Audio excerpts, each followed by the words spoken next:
ॐ सहनाववतु सहनौ भुनक्तु सह वीर्यङ्करवावहै तेजस्विनावधीतमस्तु मा विद्विषावहै। ॐ शान्ति शान्ति शान्तिः. We are reading from the book Meditation and Spiritual Life by Swami Yatiswarananda. We are currently commencing chapter 28 titled Spiritual Transformation. First section, Sudden Conversion. In the spiritual history of the world, we come across remarkable cases of transformation of animal men with animal propensities into divine men reflecting divine consciousness and divine compassion. Those who have studied the life of Sri Ramakrishna will recall the name of a great personality, Girish, the famous dramatist actor of Bengal. In our youth, we had the privilege of seeing and hearing him. He had once been a bohemian living a fast life, but the touch of his master, Sri Ramakrishna, brought about a wonderful transformation in him and changed his life completely. From a state of animal propensities, he was changed to a state of divine purity in which he felt divine consciousness every moment of the day. In ancient times, there lived in India a youth who had taken to highway robbery, finding no other means to support his family. One day, Narada, the great sage and illumined teacher of that period, was passing by and was attacked by the robber. Narada admonished him, saying, "You say you have been committing all these crimes for the sake of your family, but do you think any of them will accept any share of the tremendous sin which you have been incurring all along? Go and ask them." The robber had never thought of this and wanted to find out the truth of the matter. Making sure of Narada's remaining there by tying him to a tree, he went home. He told each one of his people, father, mother, and wife, how he was earning his livelihood by robbery and murder, and asked, "Do you share my sin?" But none of them was in the least prepared to do that. The reply he received was, "It is your duty to maintain us. We don't mind how you earn your living. Neither do we take any share of your sins." The reply shocked him into an awakening. He realized the futility and harmfulness of the life he was leading and felt a tremendous desire to follow the path of truth. Hastening back to Narada, he untied him and implored him to become his guru and impart him spiritual instructions. The story goes that he learned to practice meditation and often became lost in that state for so long a time that an anthill grew around him. When Narada returned years later to visit him, he found that the erstwhile robber and freebooter had become an illumined soul. That was Valmiki, the author of the great Ramayana, which describes the life and exploits of Rama, a divine incarnation. Centuries later, Saint Francis was born in Assisi. He was the leader of the gay young men of the town, and his friends called him, quote, "the king of revelers," unquote. But once, while praying in a small church, he heard the divine voice commanding him to repair the church, and a great and sudden change came over him. He chose a life of purity, prayer, and service. But this kind of life was not so easy. Soon after his conversion, as he was walking along a mountain path, singing in praise of God, he encountered a band of robbers. They asked him, "Who are you?" And Saint Francis replied that he was the herald of the great king. The annoyed robbers tossed him into a snow-filled pit and went away. But Francis got up unruffled and continued his journey, praising God as usual. The spiritual transformation that he had undergone had been sufficiently deep to give him strength to face all kinds of troubles. He later on founded a great religious order. Think of Saint Augustine, the great 4th century theologian and mystic. In his youth, he led a very dissolute life. But soon he was disgusted with himself. and then had to face the hard struggle of spirit against flesh. At last he could not stand it any more. One day he cried with tears in his eyes, "O Lord, how long, how long? Tomorrow and tomorrow. Why not today and why not now?" As he was thus crying for illumination, he heard a voice, "Take up and read, take up and read." Augustine went to his friend and neighbor and opened the Bible. The book opened at the Acts of the Apostles, and he read, "Not in writing and drunkenness, but not in chambering and wantonness, not in strife and envying, but put ye on the Lord Jesus Christ, and make not provision for the flesh to fulfill the lusts thereof." All at once a great change came over him. His carnal cravings fell away. Augustine the roisterer was on his way to transformation. He had a glimpse of divine wisdom by which all things are made. Have we, quote unquote, have been ceased to be real, there was only, quote unquote, to be, a being that is eternal. The past disappeared in an eternal now. From the inner core of his soul, Augustine prayed, "O Lord, help me to perceive Thee, help me to perceive myself, for by knowing Thee, I can know myself." Later on, a spiritual force, which his mind itself was unable to grasp, enabled that struggling man to look beyond the, quote, vortex of his ego, unquote. This was a genuinely divine experience which made Augustine a mystic and a saint with an inner poise born of spiritual consciousness. The secret of inner poise is the transformation of the inner life into consciousness of the divine, the shifting of the center of one's consciousness from the ego to the divine. We see something of the shifting of the center of consciousness in the life of Sri Ramakrishna's great disciple Vivekananda. After his father's sudden death, the young Narendra had been passing through a very difficult time, for his family was in real distress and it was necessary to go in search of a job. He went from office to office without success. Those who had once called themselves his friends turned a cold shoulder. The world suddenly seemed to be totally evil. Some days there were not even provisions for the family, and when Narendra's purse was empty, he would tell his mother that he had been invited out to dine and remained practically without food. In the midst of these trials, doubts came to him. Does God really exist? He wondered. And if so, does he really hear the fervent prayers of a man in misery? One day, while returning home to Calcutta with tired limbs and a jaded mind, Narendra was overpowered with exhaustion and sank down on the outer porch of a house by the road. Suddenly, as if by some divine power, the coverings of his soul were removed one after the other. All doubts regarding the coexistence of divine justice and the presence of misery were resolved. By deep introspection, he found the meaning in it all. Bodily fatigue left him and his mind was refreshed with wonderful strength and peace. So this is from the life of Swami Vivekananda by Eastern and Western Disciples, published in 1974, page 90 through 94. Later on, Vivekananda attained many spiritual experiences and became a great illumined soul. Next section, the cause of inner change. Such instances appeal to our imagination because they are spectacular.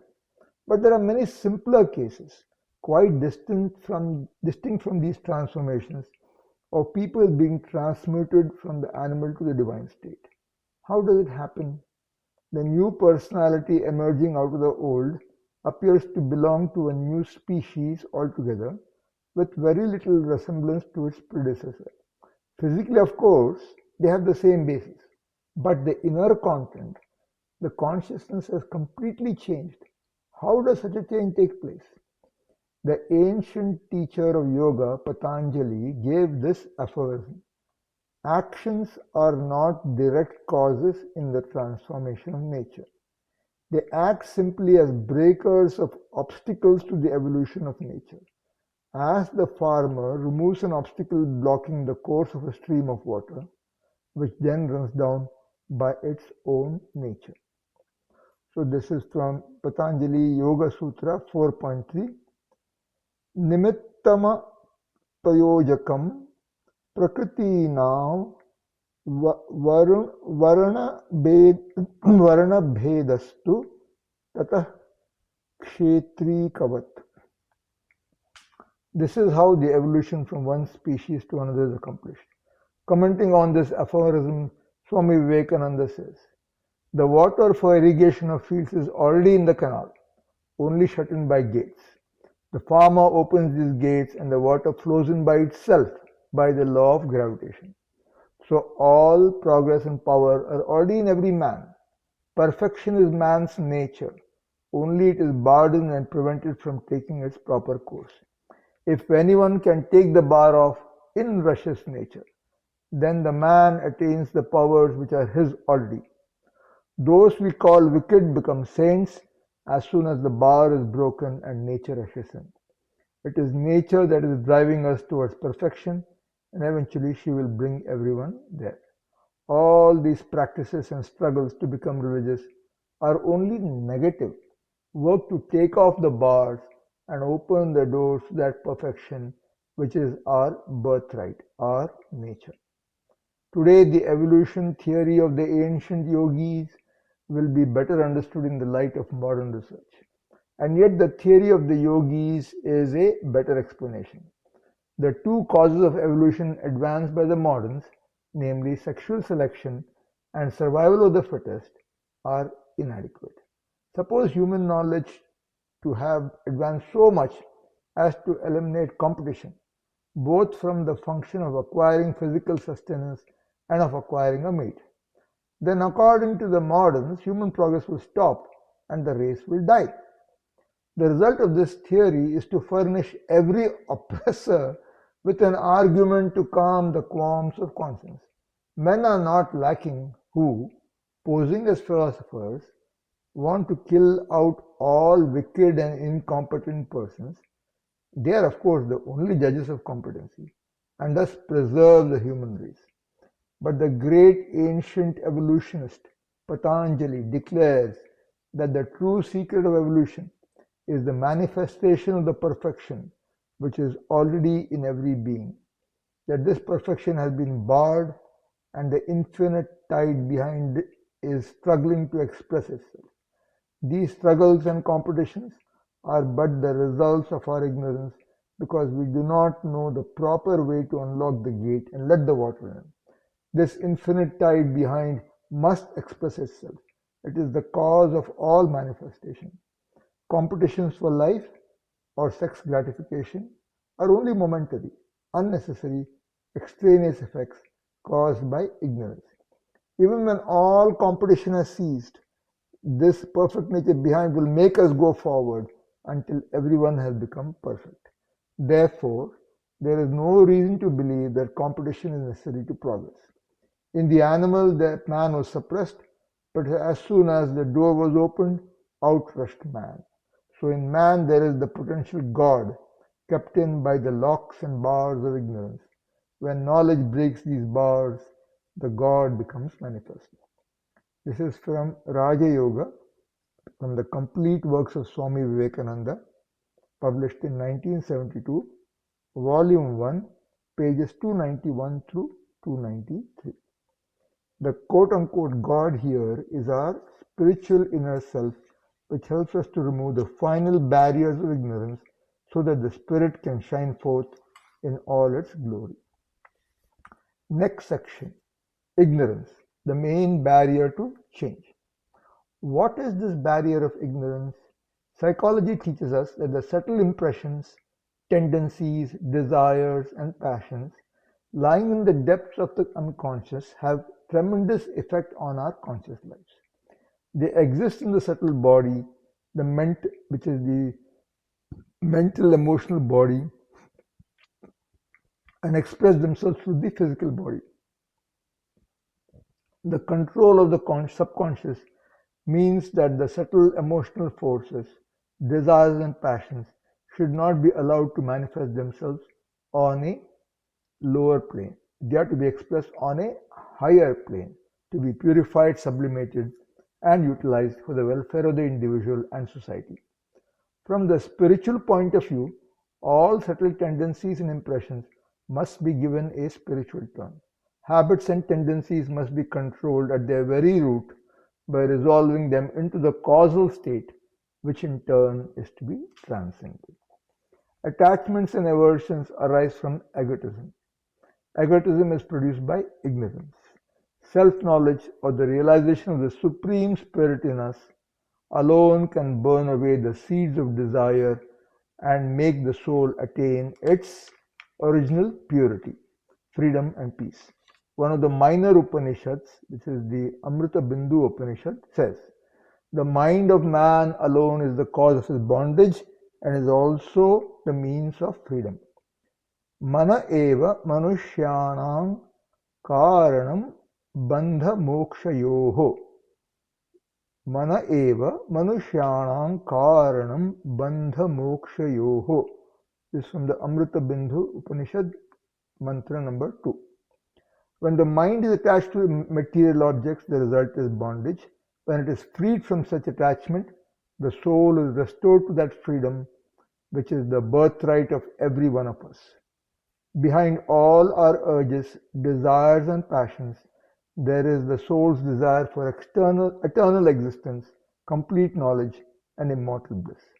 This desire is fulfilled by attaining the highest spiritual experience, the experience of Satchidananda or existence consciousness bliss absolute, which is present in each one of us, permeating and interpenetrating our individual consciousness.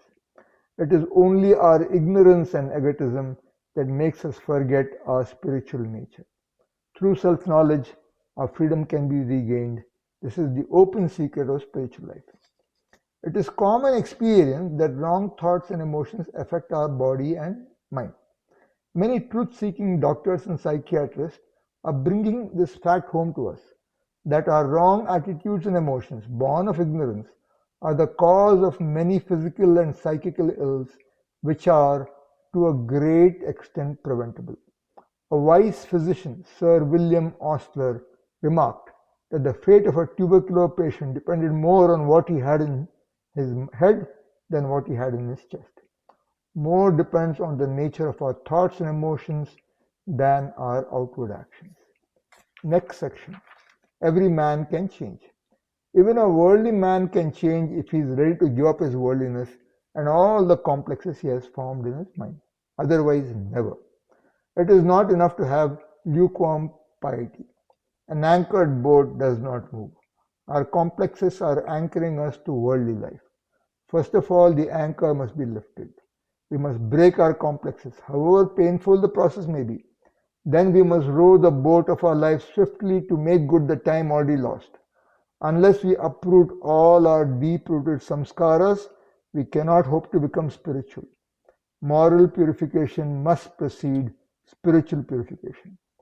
Many expert psychologists reveal to us that inner conflicts, pent-up anger, hatred, jealousy, fear, and other negative emotions can give us pains in the neck, ulcers in the stomach, sugar in the blood, disease of the heart, and various other forms of ailments known as neurosis. They tell us how, through the sublimation of emotions, the neurotic trend can be altered and the outer life of a patient changed. There are remarkable cases of persons who, after remaining invalids for years, regained their health as a result of learning to think for themselves, to face the problems of life, and readjust themselves to it on a healthy basis. It is heartening to hear a modern psychologist state positively, the human personality can change. It is not only the young child who is pliable. All of us retain the capacity to change, even to change in fundamental ways, as long as we live. We have a saying in India, quote, "As long as a person breathes, there is hope," unquote.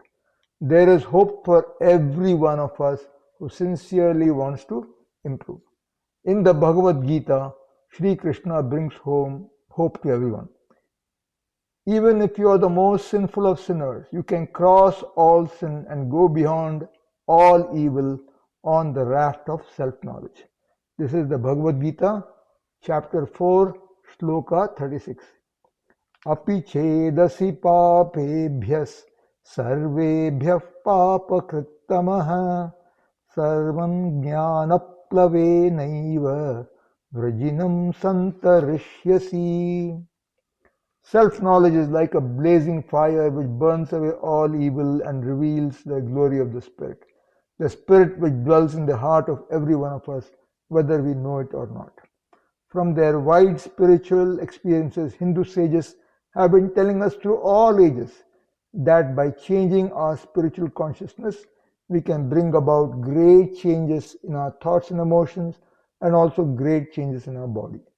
Not only the impure mind and the impure subtle body, but also the impure physical body of the animal man can be transmuted into the pure subtle body and the pure physical body of the God man. The God man body is made of purer stuff, differently organized and polarized in a spiritual way, so that within that body he can do no wrong. Sri Ramakrishna gives the illustration of a sword made of steel which is touched by the philosopher's stone and turned into gold. This is from the Gospel of Sri Ramakrishna, translated by Swami Nikhilananda, published in 1974, pages 104 and 292. The sword retains its form, but with that sword of gold, no harm can be done. Just as the quality of the sword changes, so also the quality of our body and mind changes. That is what we find when we practice yoga. Om Purnamadah Purnamidam Purnat Purnamudachyate Purnasya Purnamadaya Purnamevavashishyate. Om Shanti Shanti Shanti. Harihi Om. Shri Gurubhyo Namaha. Harihi Om.